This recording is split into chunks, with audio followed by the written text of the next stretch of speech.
My teaching and style is interactive, so that if there's something that you really are burning to ask and I'm droning on, please raise your hand and I'll try to make this more relevant to what you want. I'm going to talk today primarily and get us working today about scapegoating in the workplace. But as one of you talked to me before the class started, Robin, the scapegoating happens in families, of course. And in fact, that's in some sense how we are learned, how we are recruited to the role of scapegoat.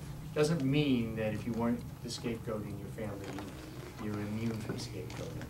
Because scapegoating is an extremely complicated process, as we'll talk about.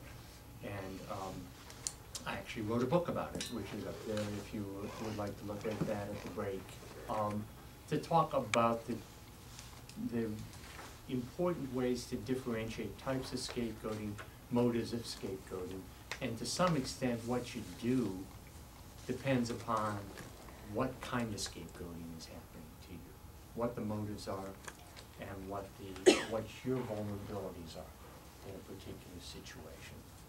So let's start with the most general. Everybody knows the biblical story of the scapegoat, right? How many of you knew that there were 2 goats involved? I don't know the story. No, Oh, you don't know? Oh, Leviticus, one of the barbarous books of the Bible, the Old Testament. It's a great story. Essentially, imagine that you're tribal people living in a very desolate land in very hostile conditions with a notion of a really, really vengeful God. I mean, a God that will, if you walk on the wrong side of the street, will smite you. And usually means your body gets covered in boils and you fall down dead. Bad stuff. So I think you can look at the Old Testament as a lot of attempts to deal with this notion of a vengeful presence. And how do you cope with a vengeful presence?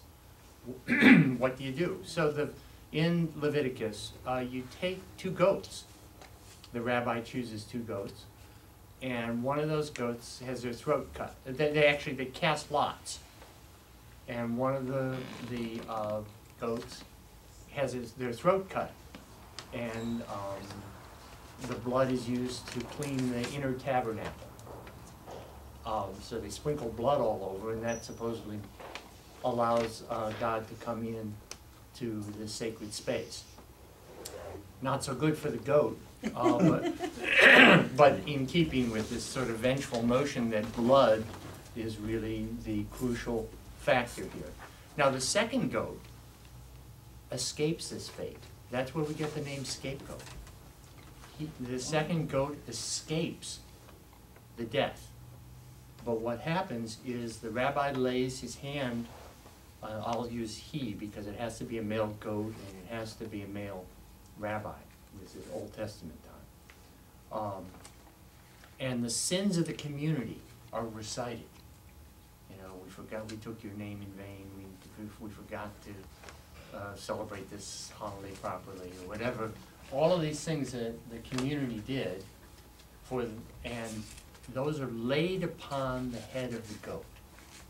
And then a fit man, the Bible says a fit man, because it's a rough country, he has to take this goat way out into the wilderness and let it go. So this goat is identified, isolated, and banished. And then those are the 3 things I want you to remember: identification, isolation, and banishment. Those are the essential features of being scapegoated. Then the fit man has to come back and he has to take off all his clothes and ritually bathe before he can come back into the community. He's been contaminated by association with this goat that carries all the sins. So the guy who had to lead the goat out into the wilderness is still, by association, contaminated. So I I don't want to put it all on the Old Testament because we've got evidence that the Babylonians thought something very similar. They didn't have the same ritual, they didn't write it down, but they had the same notion that things were, scapegoats could carry the blame for the community. In my book, I talk a little bit more about the psychology of that, of shame versus guilt, and the potential changes in human brain, or at least in the human culture, in terms of how we locate problems. But what is important for us in the modern day is the fact that locating group difficulties in individuals, I'll say that again, locating group difficulties in individuals is really the essence of the problem.